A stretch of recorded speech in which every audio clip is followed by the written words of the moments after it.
What is hard money? When and who should use it? In this episode, we interview my hard money lender, Nick Eifel, over at Wildcat Lending, and he spills the tea on hard money.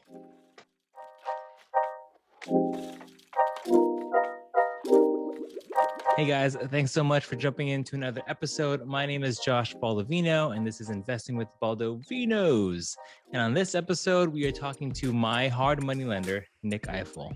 We jump on a call and we talk all things hard money. You know, what things you should look at if you're starting out, what properties qualify, who qualifies, and just the ins and outs. Hey, real quick, if you wouldn't mind and you're finding value, please make sure that you hit the subscribe button so you don't miss any other content like this, and hit the like button. It helps me a lot and lets me know that you guys are liking what you guys see. Hey man, thanks so much for joining us. Just for everyone who's either watching this now, so welcome Edwin and Jason, or if you're watching this on the replay, Nick is my current hard money lender. He's funded my last two deals. He's been a super helpful resource out in Columbus.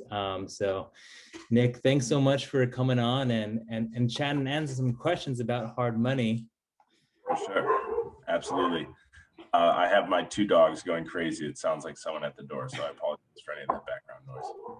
No, that's okay. That's part of life, and at least it's not a screaming baby. For sure. Very grateful for that. Maybe mine will come through and scream eventually. Fingers crossed. But, you know, just so that people can learn a little bit more about you, tell me kind of your origin story, kind of how you got into real estate and all of that. Yeah, so I think it was like most people that got into real estate on the idea of stacking up rentals and having passive income. And I just started that right out of college. I think I was 23 when I bought my first house. It was turnkey on the MLS. And I just kind of did the numbers real quick that if I rented out the other 3 rooms, I would be paying down my mortgage and actually have a little bit left over, which is exactly what's happened. So I did about 30 seconds of research and I picked a rapidly developing Franklinton. I didn't really know the community. I just knew it was kind of up and coming, if you will. But anyways, after I eliminated that $600 to $700 rent payment from my life, I was like, okay, I started doing the math. Well, if I can get $400 a door on all these other places, where can it go? And I just fell in love with real estate because I was working a 9 to 5 in marketing and sales. So I fell in love with real estate, thought I was going to stack rentals, and have now transitioned into hard money lending, as also running flips. So I have 5 current projects with 6 and 7 in contract and hopefully closing very soon. So 5 current projects, 6 in the works. And then you have, is it just your primary residence that you're kind of house hacking? Are you still house hacking that, or are you moved on to something else? Yes, I am. So there could be a move for me. So I stayed here, but yeah.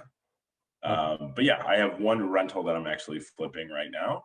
And then the goal is to move into more multifamily. I personally didn't like the single family game, although I have friends that are like yourself that are killing it in single family. So yeah, just kind of doing a little bit of everything, figuring out what's good for me.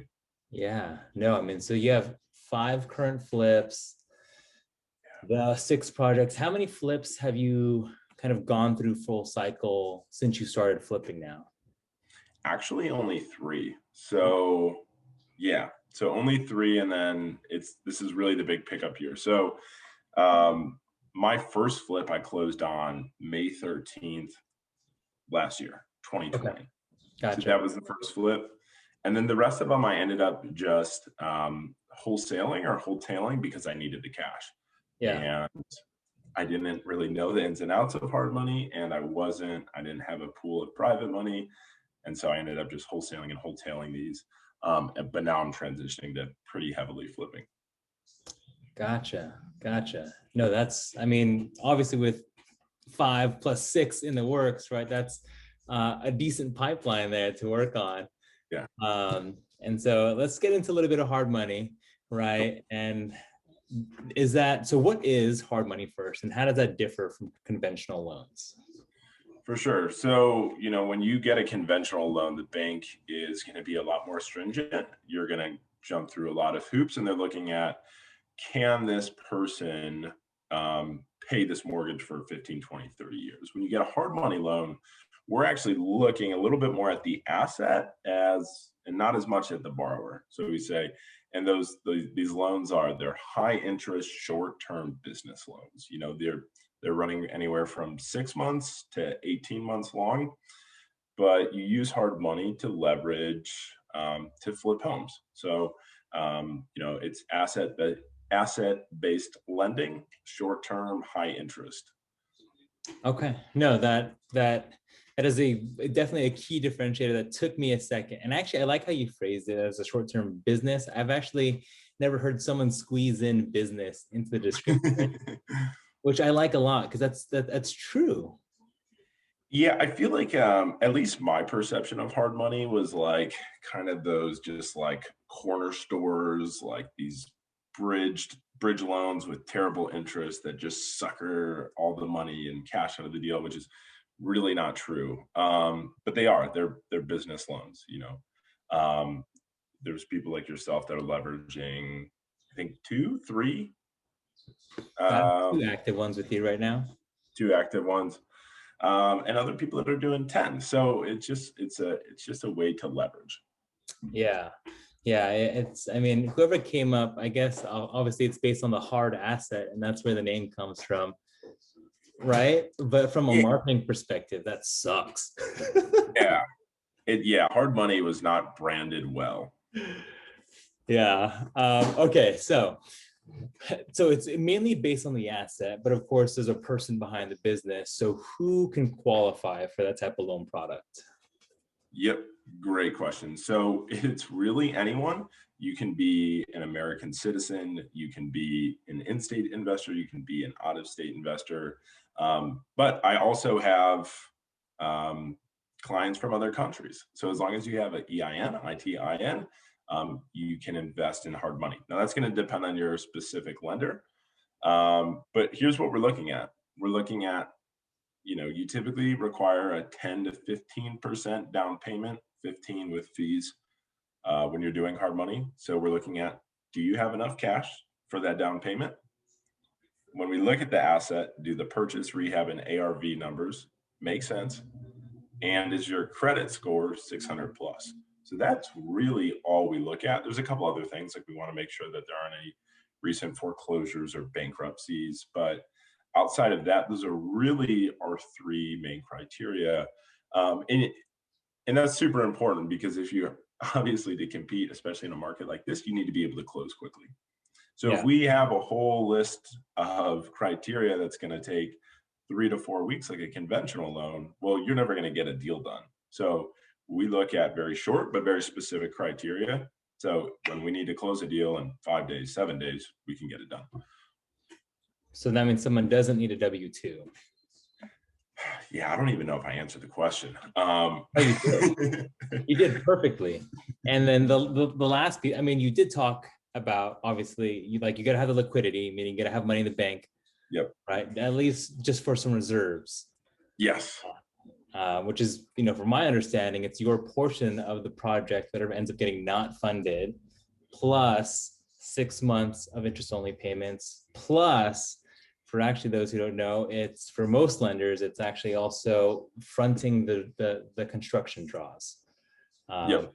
So if you have like a rehab project that costs $30K and they're going to bill you, I don't know, just say $10K at a time, then you are fronting myself as a borrower, I'm fronting $10,000, and then your team as a lender checks the work on a draw process and then reimburses us for it. Yes. And that's why all my clients have amazing credit rewards. It's because they're fronting a ton of construction. No, but that's a good point. You don't have to have a W-2. And at the end of the day, most of the people that are using hard money are entrepreneurs or people that maybe are stepping out from their job, from that W-2, to really dive into real estate. So that's never something that we look at. Okay, so it's higher interest. Ballpark interest in general for hard money is? I would say 8 to 14. Yeah. So You typically see 8. On the lower end, you typically see, 8 with these national lenders. So Mm-hmm. Wildcat is not necessarily a national lender. We deal in 5 states, but the national lenders, they typically have lower interest, but they are typically a little less flexible on the type of work that they do. Gotcha. Okay. Yeah. Does that mean that just the type of kind of property they're underwriting for is a little more strict? Is that what you mean by that? Yeah, I mean, you have to create a blanket that essentially encompasses, 35 to 50 states if you're one of those lenders. Gotcha. Where if you're working with a local lender like Wildcat, there's a good chance that I might be flipping on the same street. And I'm like, actually, no, that ARV is actually 185. It's not 160. Yeah. So a lot of times you can run into soft evaluations. But again, there's a lot of great lenders out there. And at the end of the day, the difference between an 8 and 12%, if you're holding a loan for, let's say, 4 months, if that kills your deal, you probably shouldn't be doing that deal. Yeah, no, that is a really good point. That Yeah. was, I mean, that was one thing that when I first switched over to you guys, when I was closing in contract, closing with another hard money lender, and then I randomly came across you. I guess real quick, just like the intro story of Nick and I's connection was as I was diving into Columbus, and there was one agent that I found on the forums who introduced me to another contractor, who introduced me to another real estate agent, who then said, hey, you should DM Nick. So it was really strange in that sense, but really helpful. My first loan, off an Instagram DM, I'm pretty sure. It was a DM. And wait, so I was your first. Wait, you were. Oh, fun. Okay, so what kind of deals should people look for if they're like or consider funding a hard money or with a hard money loan? Yeah, so you're typically looking at 1 to 4 residential, so 1 to 4 units residential. I believe there are hard money lenders that will do commercial, mixed use, or 4 units plus, but most of the hard money lenders are going to fall under that pocket of 1 to 4. And you should be looking at something that's 70% of ARV for your all-in cost. So if your ARV is 100,000, you want your all-in cost to be right around 70,000. And then the third thing you want to look for is what's your exit strategy. Are you flipping it, or is it turning into a rental, maybe using the BRRRR methodology? Either of those are fine, but like I said in the beginning of the conversation, when we talk about what these loans are for, we look at them as, is this a good asset, and how do we get our money back in whatever the loan amount is? So we want to make sure that you have a clear exit strategy in mind. So those who don't know, ARV is that's your after repair value. So whenever it's all fixed up and pretty, when it makes it look like Nick's houses, for those if you saw my Instagram, that's Nick's latest flip. It looks absolutely beautiful.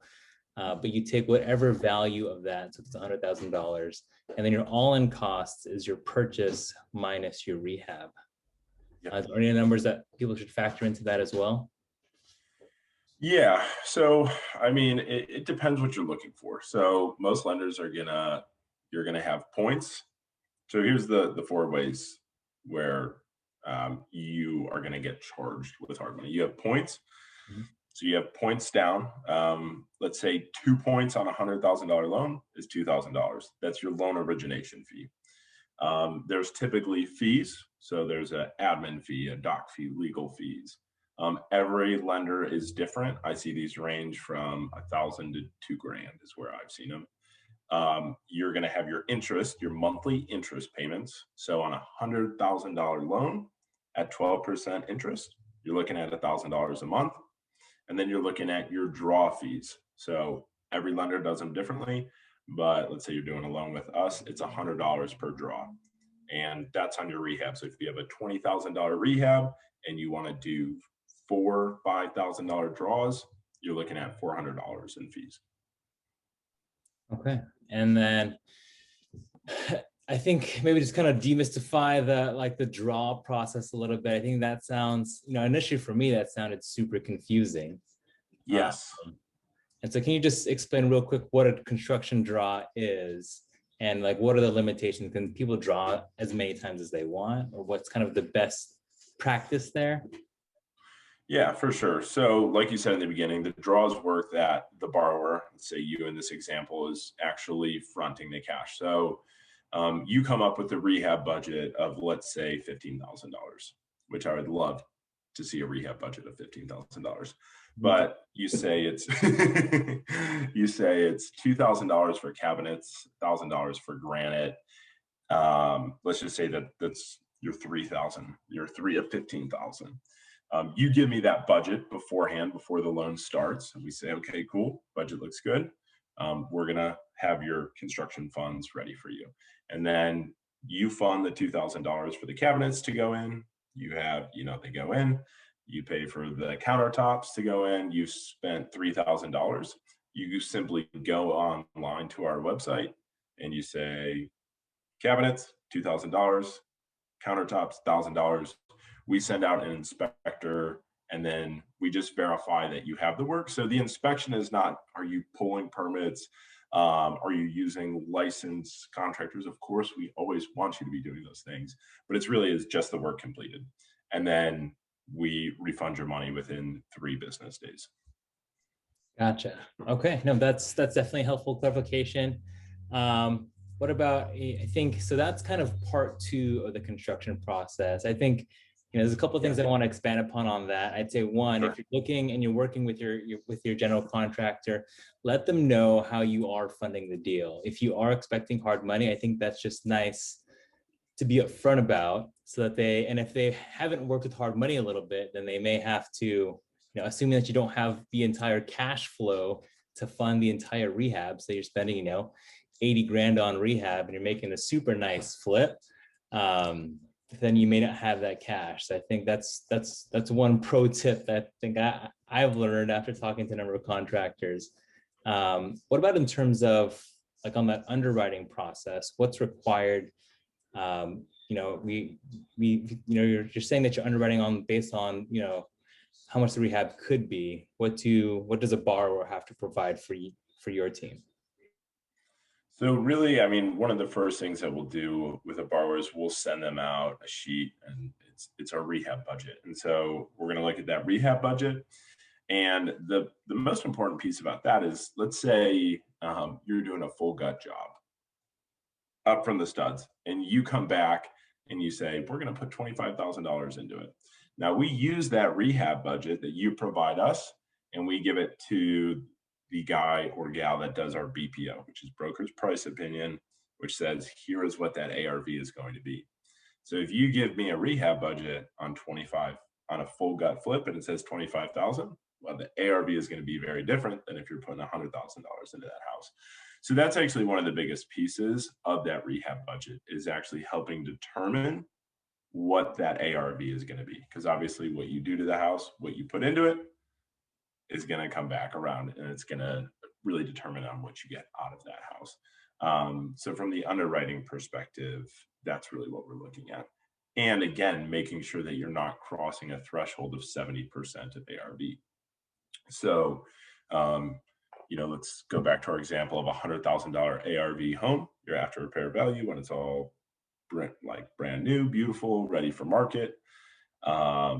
Let's say you have a 50,000 purchase and a $25,000 rehab. So we're only going to lend up to 70%. That is our threshold. No one is ever special and gets past that. So if you're $5,000 over it, that we need to know that, and you need to know that in the beginning, that you're going to end up fronting that 5. We're still going to do the deal, but you're going to have to come up with that 5% or $5,000. Yeah, no, that's definitely good to know. I know that, just in terms of, so always be calculating what your loan to value is, and be aware that, you may have to, depending on your scope of work and things like that, you may have to bring more money to the table during closing day. But that's just part of the game. Okay, so what about, hard money sounds scary at first to a lot of people. What are the pitfalls? Like, what things should people, what makes people fail, or, kind of just crash and burn, I guess, for lack of a better term, when it comes to using hard money? So yeah, they are short term. So for a place like Wildcat, where you have a 6 month interest or a 6 month loan term, one thing that people fall into is just not being on top of their construction, thinking that they have all the time in the world to get it done. And then the end of that 6 months comes up, and it's like, okay, we need to extend the loan, which is fine. So I'd say being very pragmatic about what your rehab is going to be is one of the biggest things that people, that is actually really the only way I've seen people fail with hard money, is they were not pragmatic about what their construction project was going to be like.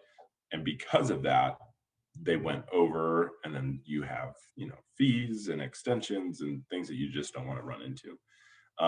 So that is where I've seen the biggest pitfall. And then the other, that's during the loan. And then really the other portion be before the loan is your credit good enough? And do you have the cash to put down? And if you don't have either of those, that's actually no problem. You just need to go figure out how you get that. Maybe it's bringing your spouse on the loan. Maybe it's bringing on a partner. But there's always a way to get it done. No, that's that timing piece, right? And again, it kind of goes back to the contractor again. Then, right? It's like, did you make sure that you are on time, under budget, whatever it is, or at least around budget and Yes. around time? And then, of course, making sure that on your planning phase that you are accounting for whatever miscellaneous, whether it be time or budget in that. Yes, for sure. I mean, I have, he's not a borrower of mine, but he's actually a friend of mine. And one thing he didn't do is he didn't permit his project. And it was a really, really big project. It wasn't just painting carpet. So it should have been permitted. City catches on to that. And they say, Columbus Flips LLC has 4 active projects going on. Well, let's go see what those are about. And now he's got 4 projects that have hard money loans where he's got to stop everything, get everything permitted, have all the work redone. That put him way, way behind on getting these done. So he's eating a lot of interest. So it's really like, it's up to you, and it's the borrower's responsibility that you're doing things, the right way, and creating an environment for yourself that you're going to get these loans done in 6 months, because borrowers do it all the time. Like you. So it's really just making sure you have the right processes and making sure that you have, I don't know, good contractors. That's really the biggest piece. Once you get started, it's like, do you have a reliable contracting team and someone that's going to oversee it? Gotcha. No, that makes sense. I mean, you just have to, it's just being responsible with the loan product, right? Like that's what just comes at the end of the day, is know what your terms are. Just understand the timing, the interest only payments, just make sure that you are accounting for it, that you don't forget about it. Otherwise, it could be at a few extra $1,000. Yeah. And I truthfully, it is scary. I have not seen, I personally don't have any borrowers that have done where they've gotten hurt by hard money.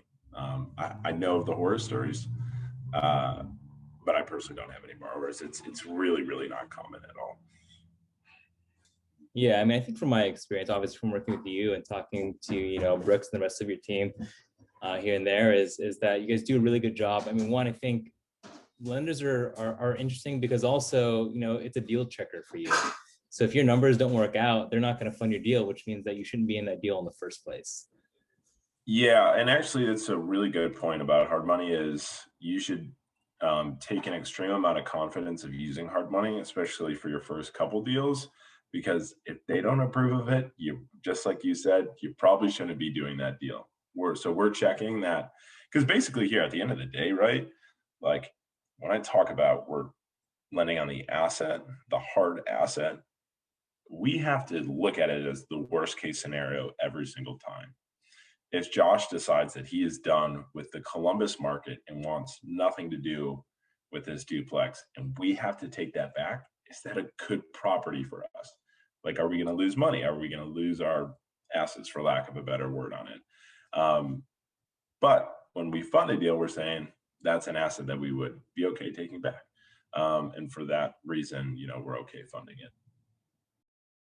Okay, awesome. Well, that was like my first initial questions that I had. I had a few other questions that I got in from Instagram. Jason actually DM'd me a few, but I see that he's driving, so I don't know if he can actually talk or not, but he said no. Good, safe driving, just listening. I will ask them for you, Jason. So Jason's questions were, let me pull them up here,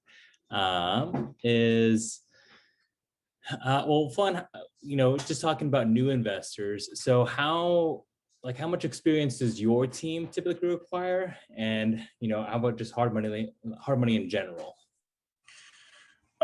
So every hard money lender is different in this sense. We lend to first-time investors all the time. There are other lenders where you have to have, X amount of deals under your belt. So that's going to be a case-by-case lender. Wildcat is interesting in the sense that we don't have any tiers. So we're 2 to 3 points and we're 12%. There's a lot of other lenders out there where, you start at, let's say, 3 points and 12%, but when you get to your fifth deal, you're at 2 and 10.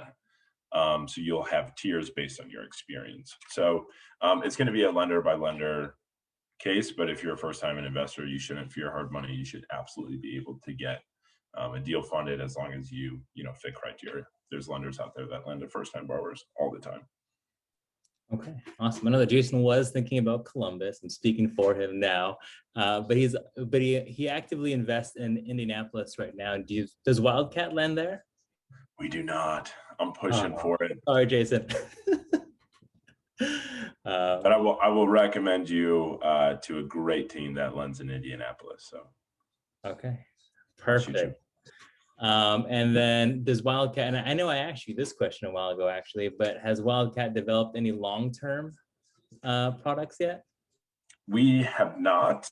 Actually, we do have one in Texas. So if you want to do a deal in Texas, there's a long-term product there for you. But whether it's us or another hard money lender, I typically recommend against getting a hard money long-term hard money loan at all cost, because a lot of times it's just done for convenience and there's still super high interest. Like I typically see 5 to 7, 5 to 8. It's kind of the range that I've seen, when assuming that you're a good borrower to get the hard money loan, unless there's extenuating circumstances that you can get a commercial or portfolio loan, then you shouldn't be getting a hard money loan.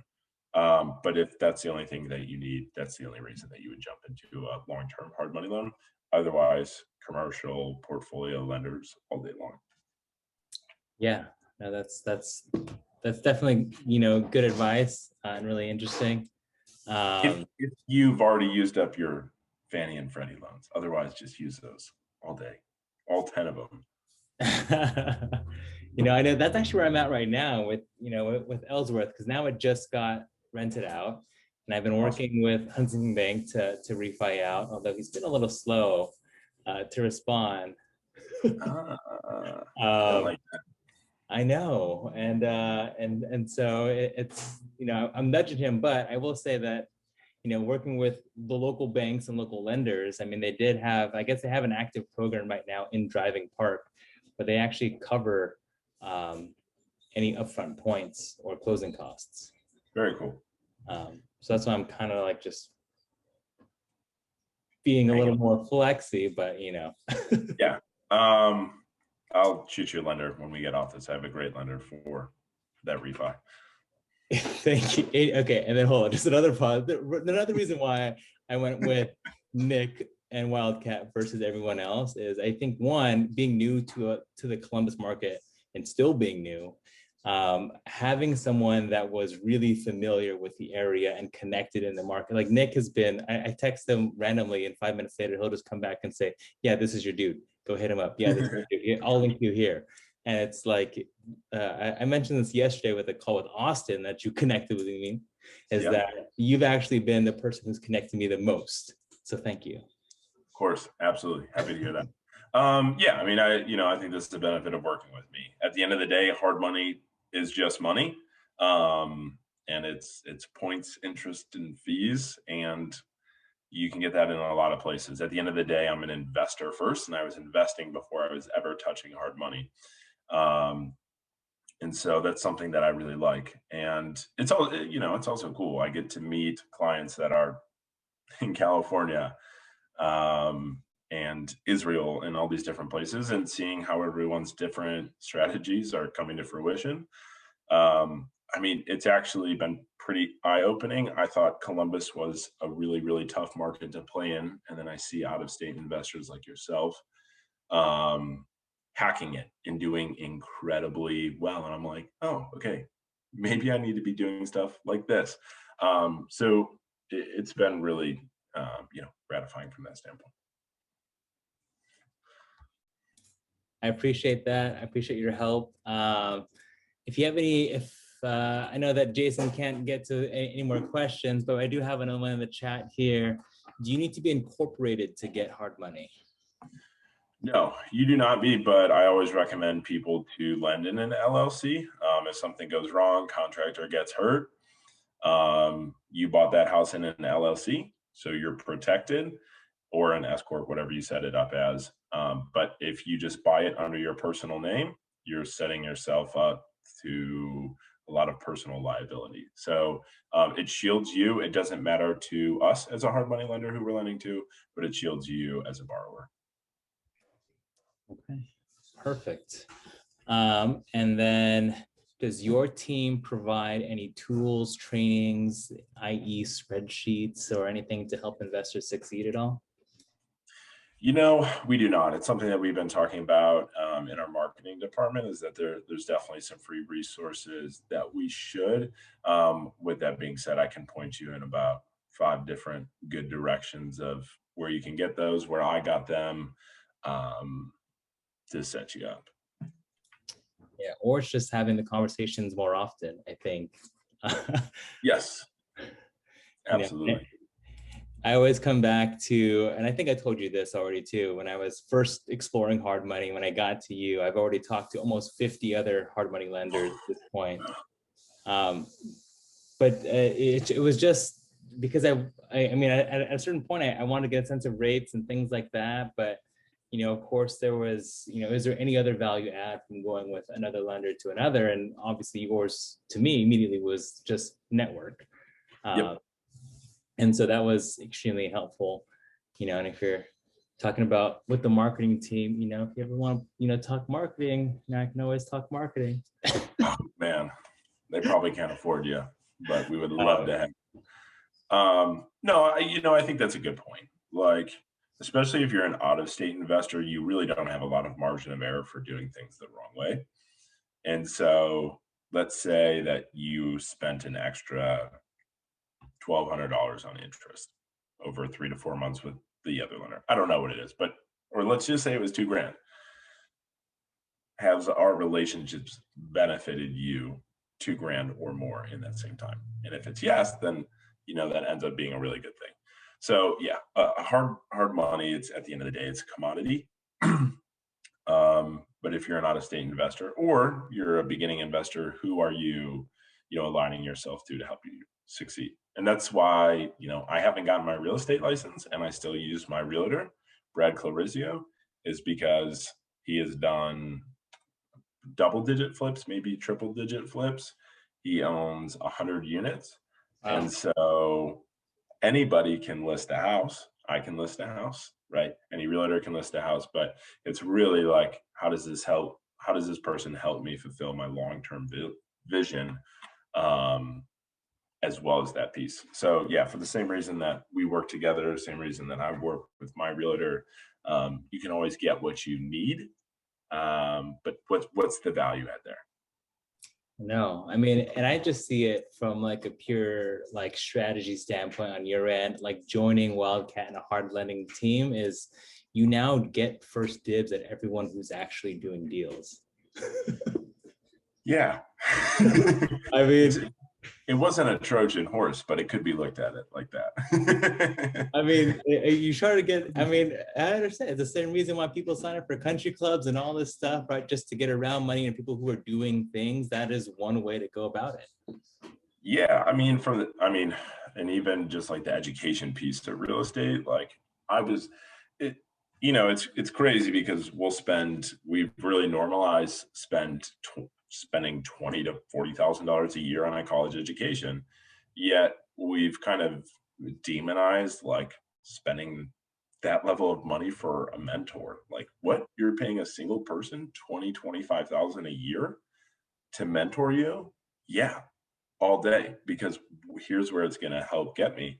And that's one of the biggest things I noticed. And this is stepping out from hard money and just talking as a real estate investor for a second. But Yeah. when I started investing in going to places in these masterminds, Dominican Republic, Egypt, Mexico, Costa Rica, and actually sitting down with all these other high level entrepreneurs, it was maybe $4,000 or $5,000 for a week, which at that time was probably about a fifth of my account.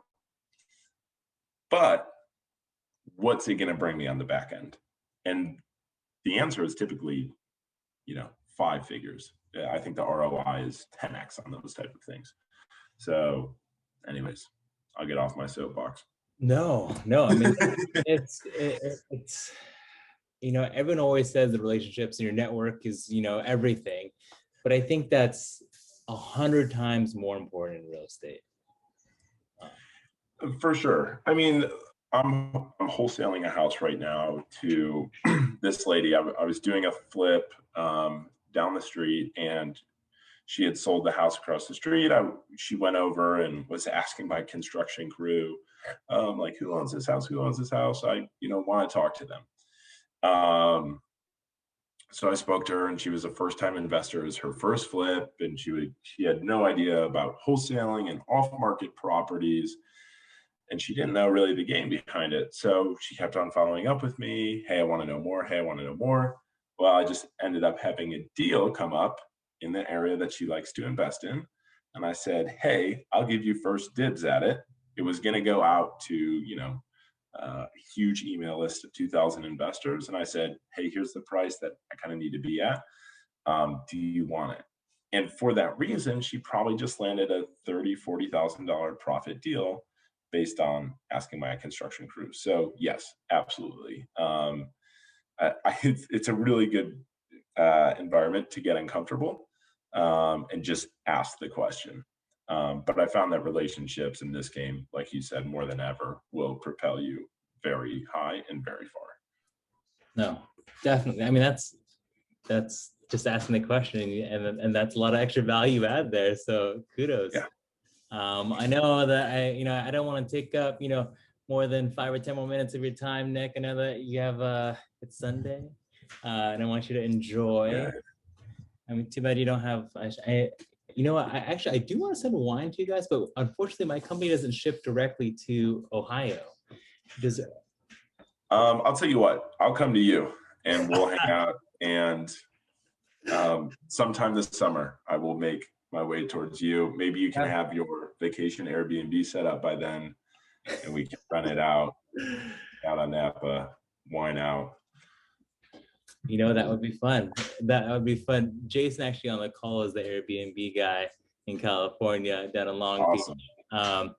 But yeah, if you guys have any more questions, let me know. We'll keep them for a few more minutes and just drop it in the chat and I'll ask them to Nick. Or if Jason wants to hop on real fast, I see you unmuted. Yeah, can you guys hear me? Yeah. Hey, Joshua. Hey, Nick. Morning, guys. Hey, Jason. Good. So my question for you, Nick, is on the back end, do you guys work with, private lenders and then kind of just facilitate the lending as a hard money? So I'm asking because I have some, cash value in my insurance, and then I also have, my 401k. Can I lend that money to you guys, and then you guys, just lend it to other investors? Is that how it works? Yeah. So the way that it works is And this is for most private lenders. Now, for Wildcat, you have to have X amount. I don't actually know that amount. They don't let me into those conversations, but I can figure that out for you. But yeah, that's the way it works. Is it's private funds, and then those private funds are backed by bank lines. So there's a certain threshold in which you can invest in the fund, and there's a preferred return that's paid out. Gotcha. Awesome. Can I actually reach out to you about the Indianapolis lenders you were referring to earlier? For sure. Awesome. Yeah. Appreciate that. Slide into his DMs. He's quick to respond. Any other questions I have? While the last couple questions I have for you is, Nick, what are you looking for right now, or how can people provide you value? Good question. So I think just growing my network, that's kind of my main thing. So right now I'm pretty heads down on growing the flipping side of my business, and I'm building a machine. I'm getting ready for a couple hires, probably sales acquisition in the next 3 months, hiring content creator probably immediately, which may be backwards. I don't think most people's first hire is a content creator, but I don't actually do marketing for my own deals. All of my own deals are sourced from relationships or just kind of being deeply ingrained into the community. That's how I got my last deal. I was working on my flip, went over to the neighbors. Hey, what's your landlord's name? And then sold the house or bought the house next door. Nice. So I don't do any marketing. So really, like for me, I like content. I like things like this, speaking to people like Jason. And so for me, it's more of how can I build my brand and presence in Columbus, Ohio, and the United States as a real estate investor, and what opportunities does that bring to me? I have a friend, you probably have seen his page, Austin Rutherford. Austin was a very, very successful individual, and he had a ton of marketing spend and had 2 or 3 sales acquisition guys. And then he got into the content side and really blew up his brand. And so now deals and opportunities are kind of just flowing into him. So I don't know. It wasn't really specific, but I guess relationships, more relationships. No, that's fair enough. Before you get too big and then you got to really bring a deal before he can talk to you. I'm just kidding. For sure. How can people reach you? What's the best way to learn more about what you do? Cell phone 440-520-0707. Email, I'll make sure email's readily available. Text, you can text, call any single time. Instagram DMs, you can send me a letter to my home. Be creative, however you want to get in touch. Awesome. Now, I think, the one last piece of advice, as anyone who's watching this is thinking about, picking a hard money lender and kind of building your team, is find someone that you can be a human with, right? Obviously, yeah. Nick and I we could talk, and I felt very comfortable from the get-go talking to him. From other conversations that I've had, it wasn't always like that, especially as a new investor. If some lender wanted me to prove myself to them, it wasn't a good feeling. I would be worried, you starting out, that if I had a question on a rehab or on a certain draw schedule or whatever it is, that I would be hesitant to reach out, and then I feel like I would mess up somewhere. Yeah. I mean, like I said at the beginning of the conversation, hard money it's a commodity. You can get it anywhere. It's not very fun. I think for either the borrower or the lender. There's not too many times. I think even when we jumped on the phone initially, it was like, there's points, interest, your draws. Like, it's not an incredibly fun process. But I think aligning yourself with the right lender, of course, makes it a good, experience. No, it does. I mean, and that just call more, even if you find a Nick or you find Nick himself in the first one, no offense, you should still probably call other people just so you have an idea of what the world looks like, Absolutely. And I tell this to anyone that ever borrows from me. If you're looking for the cheapest person on the block, I've got 5 names I can refer you to right now. Um, but that's not why people work with me. And there's so much that goes into this game, especially a lot of people that are using hard money, they're first time lenders or first time borrowers, or they're just doing their first few deals. And for that reason, it's really, really important to be just aligned to that right person because you don't want to mess those up. Yeah, definitely. Well, Nick, thank you so much for funding my deals, making it easy on me, and then jumping on this call. So I'm sure everyone will DM you after this, and we'll post this up. And if you have any more questions, you can ask him and not me, since you've all now have seen him. Cool. Josh, thank you very much for having me on. Hey, thank you. And thank you for you guys for watching today. And we'll see you next time. Yeah. Peace out, guys. Well, thank you guys so much for tuning in. If you found it useful, please give this video a thumbs up. Better yet, if you're feeling extra nice and, just to make me happy, please comment down below. Hey, thanks. This was a great call. I'd love to know your guys' feedback and what other topics we should cover next. But thanks so much for tuning in.